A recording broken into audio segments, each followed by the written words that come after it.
60岁之后，你以为在养生的运动，可能正在偷偷磨掉你的膝盖。这句话听起来很刺耳，但它不是吓你，是骨科门诊每天都在上演的真实剧情。骨科医师有一个很残酷的观察，躺上手术台换人工膝关节的病人里面，最常见的竟然不是整天坐在沙发上不动的人，反而是那些太认真运动，可是选错项目的人。你没听错，有人天天清晨5点出门报到，风雨无阻，一练就是10年，最后换来的不是一双勇健的铁腿，而是一张人工关节的手术同意书。他们躺在病床上，最常对医师讲的一句话就是：我明明是为了健康才动，怎么会动到要开刀？今天这支影片，我们要公布一份骨科医师私下最想讲，但是门诊3分钟根本来不及讲完的名单，5大伤膝运动黑名单。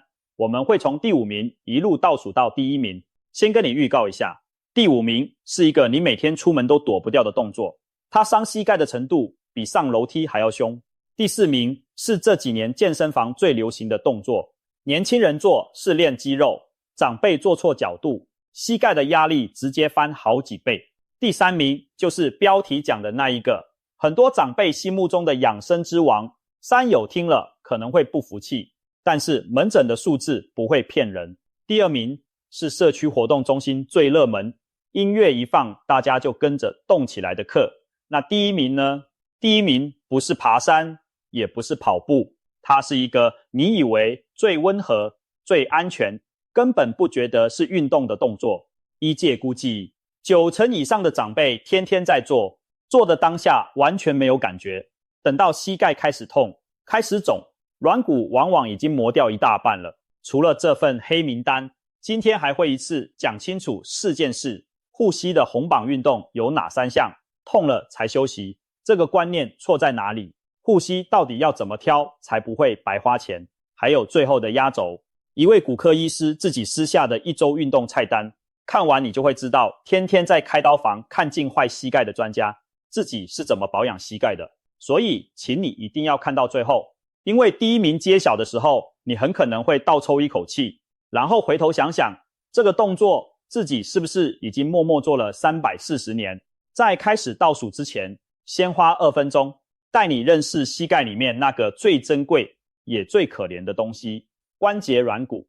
你可以把膝盖想象成一台车的避震系统，大腿骨和小腿骨的接触面各包了一层白色、光滑、有弹性的软骨，厚度大概只有 0.3 到 0.5 公分，比一个10元硬币厚不了多少。中间还夹着2片半月板，像2块小小的缓冲垫。你每走一步，这套系统就默默帮你吸收一次冲击。一天几千步，一年几百万步，它从来不喊累。重点来了，这层软骨有2个要命的特性。第一，它里面几乎没有血管，没有血管代表营养进不太去，受伤了就很难修补。医界普遍的共识是，成年人的关节软骨一旦磨损，几乎不会再生。它不像皮肤，割伤了会自己长回来。软骨磨掉1分就是1分，磨掉1寸就是1寸，回不来的。第二，它里面没有神经，没有神经代表它被磨的时候，你完全不会痛，这才是最可怕的地方。很多人拍胸脯说，我膝盖不痛，代表我膝盖很勇。错了，软骨磨损的整个过程都是无声的，等到你感觉到痛，通常是软骨已经磨薄、磨破，底下的骨头开始互相摩擦，或是关节发炎肿起来了。换句话说，痛不是警报，痛是灾情报告。再来一组关键数字，你一定要记住，研究发现，膝盖承受的压力跟动作姿势有直接关系。平地走路的时候，膝盖大概承受体重的2倍，上楼梯大概3倍，下楼梯冲到5倍以上，蹲到底的时候，最高可以接近体重的7到8倍。什么意思？一个70公斤的人蹲到底的那一刻，2个膝盖要扛住将近500公斤的压力，等于一台小车的重量全压在2层薄薄的软骨上。把这张倍数表放在心里，等一下的黑名单你就会完全听得懂为什么这样排。好，倒数开始。黑名单第5名，下楼梯。很多人听到会愣一下，下楼梯那不是每天都要做的事吗？没错，就是因为每天都要做，它才排得进黑名单。大部分人的直觉是上楼梯比较喘，比较累，所以上楼梯比较伤。刚好相反，上楼梯累的是心肺和肌肉，下楼梯磨的才是膝盖。原因就在刹车2个字。你下楼的每一步，身体都在往下掉，大腿前侧的肌肉必须一边出力，一边被拉长，像刹车皮一样把你的体重挡住。这时候膝盖承受的压力是体重的5倍以上。如果你又走得快，又提着东西，压力还会更高。一个60公斤的妇人提着2袋菜快步下楼梯，膝盖瞬间吃到的力道动不动就是3400公斤。门诊里最常见的族群就是把爬楼梯当运动的长辈。有人住12楼，为了养生故意不搭电梯，一天上下好几趟，还很得意地跟医师说，我都靠这个练脚力。医师听了头都痛了。给你3个具体建议。第一，上楼可以当运动，下楼尽量搭电梯。真的要走，就侧住身体，扶着扶手，一阶一阶慢慢下。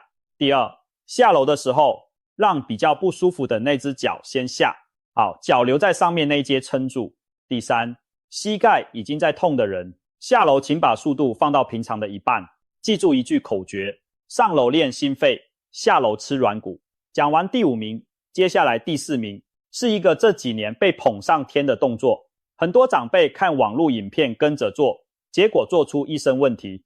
黑名单第4名，深蹲蹲太深。先讲清楚，深蹲本身不是坏运动，它是训练下半身肌力最有效率的动作之一。问题出在2个字：太深。还记得刚刚的倍数表吗？膝盖弯的角度越大，压力越大。蹲到大腿低于膝盖，屁股快碰到地板的那种全蹲，膝盖前侧的压力最高可以逼近体重的8倍。年轻人软骨厚，肌肉强，扛得住。60岁之后，软骨已经变薄，含水量下降，大腿肌力又不足，蹲下去的时候，膝盖东倒西歪往内夹，等于用最脆的零件去扛最重的负荷。更麻烦的是，现在网络流行什么深蹲100下挑战，有些长辈不服老，直接照年轻人的菜单做，一做就是几十下，还蹲到全蹲。这就像一台开了40年的老车，你硬要用赛车的方式去超它，迟早出事。那要怎么做才对？3个调整。第一，深度减半，只蹲到大腿和地面平行之前就好，大概是坐椅子坐到1半的高度。第二，屁股往后推，像要做一张看不见的椅子，让髋关节多出力，膝盖少出力。第三，最安全的版本是找一张稳固的椅子做起立坐下练习，站起来慢慢坐下去，10下1组，做2到3组，对长辈来说这就是最好的深蹲。接下来第3名，重量级的来了，就是标题那一位，讲出来一定有山友想留言反驳，拜托先听完再说。黑名单第3名，爬山。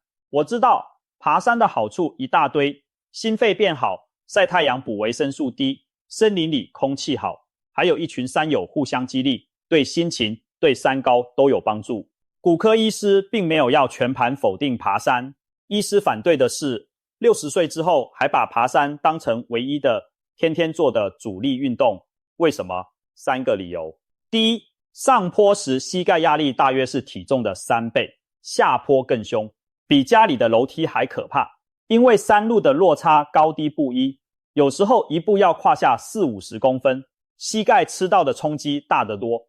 第二，爬山没办法喊停，在平地运动累了随时可以休息回家，山爬到一半膝盖开始痛，你还是得自己走下来，而下山那一段正是软骨磨最凶的时候。第三，很多人还背着背包，带着水和干粮，等于负重下坡，压力再往上加一层。讲一个门诊里很典型的故事，一位68岁的陈大哥，公务员退休那年体检红字一堆，他下定决心运动，选了爬山。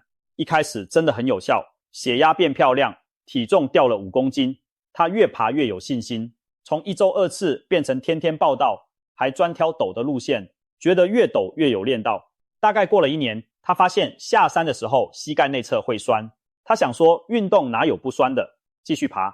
又过了半年，有一次下山，左膝突然软了一下，整个人跪在石阶上，是山友把他扶下山的。到骨科照 X 光，医师指着片子告诉他，膝盖内侧的关节间隙已经明显变窄，软骨磨损中度偏重度。陈大哥当场问了那句经典的话：我天天运动，怎么还会这样？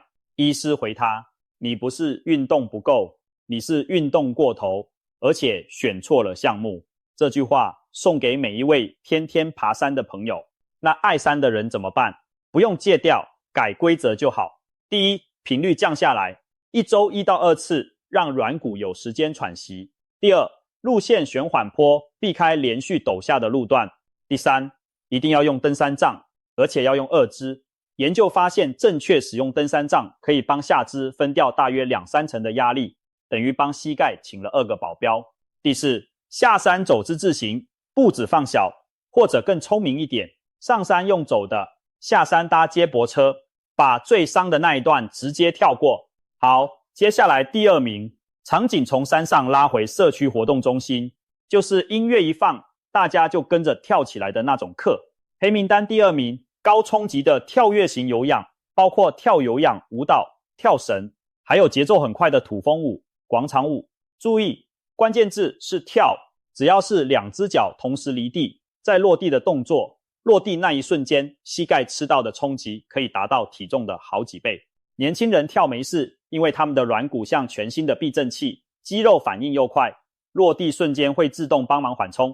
60岁之后，情况完全不同，软骨变薄，弹性变差，肌肉反应速度变慢，落地的力道就直接灌进关节。更危险的是，舞蹈里的转身动作，脚掌还踩在地上，身体已经转过去了，膝盖硬生生被扭了一下。这种扭转的力量最容易伤到半月板，半月板一旦破裂，软骨磨损的速度会再往上加快1级。很多阿姨会说，可是我跳舞跳得很开心，不跳我会闷出病来。完全可以理解，社交和快乐本来就是健康的一部分，所以答案不是不要跳，是换一种跳法，把跳改成踏，选低冲击的课程。原则只有一个，任何时候至少有1只脚踩在地上，不做双脚腾空的动作。踏步、侧点、手部大动作一样流汗，一样有音乐，一样热闹，但膝盖的冲击差了一大截。也可以问老师有没有乐龄版、椅子有氧版的课程。好了，前面4名都讲完了，现在深呼吸一下，我们要揭晓第1名了。他不在健身房，不在山上，也不在活动中心，他就在你家，在菜市场，在庙里。商西黑名单第1名，蹲和跪，以及所有蹲跪类的日常动作。蹲在地上捡菜，蹲着洗衣服、刷鞋子，跪着擦地板，上香拜拜的起起跪跪，坐超矮的小板凳，还有蹲式马桶。你可能会抗议，这哪算运动？就是因为你不觉得它是运动，它才这么伤。前面说过，膝盖弯到底的时候，压力接近体重的7到8倍，这已经够吓人了。但蹲跪还多了一个更狠的特性，时间。运动里的深蹲，蹲下去2秒就站起来；日常生活的蹲，一蹲就是10分钟、20分钟起跳。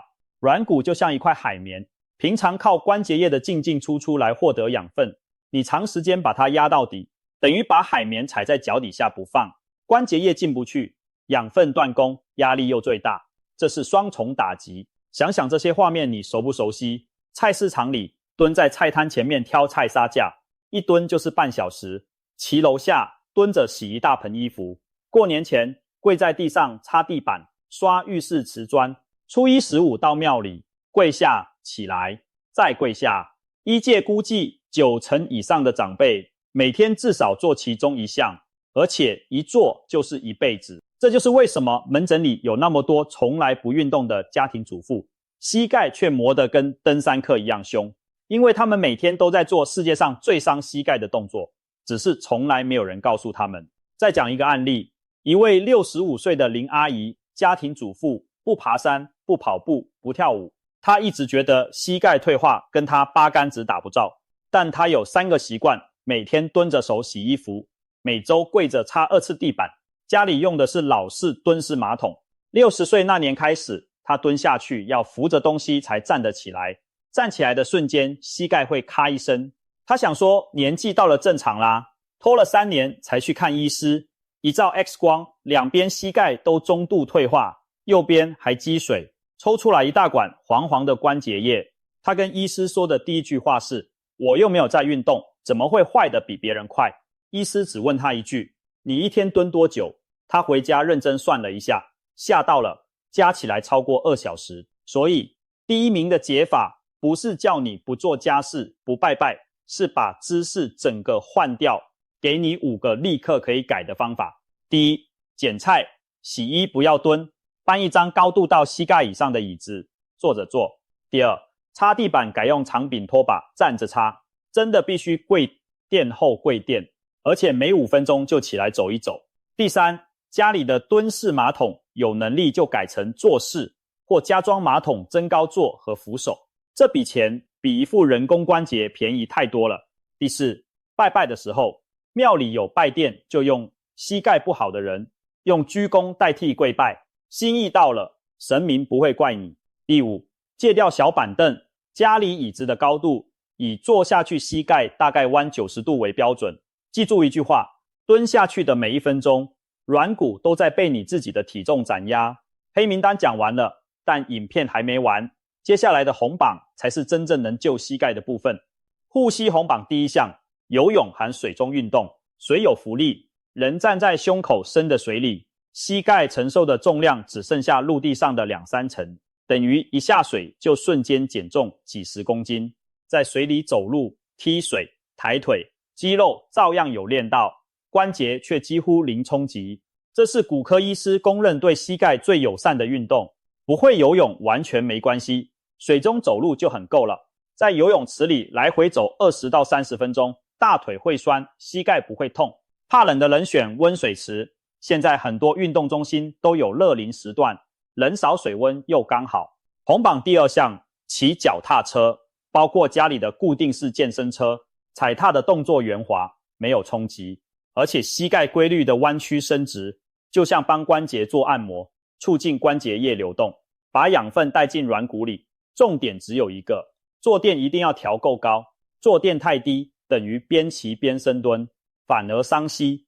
标准是脚踩到最低点的时候，膝盖还保留一点点微弯，阻力调轻，转速放轻松，一次骑20到30分钟就很棒，边看电视边踩也行。红榜第3项，靠墙半蹲，这是锻炼大腿骨四头肌的招牌动作。为什么要练肌肉？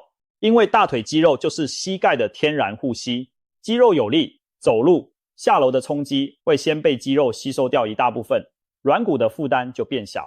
医界常讲一句话，退化性膝关节炎的病人最需要的处方常常不是药，是肌力。做法很简单，背靠着墙，2脚往前站大概1个半脚掌的距离，与肩同宽，背贴着墙慢慢往下滑，蹲到膝盖微弯，大概30到45度就好，千万不要蹲深。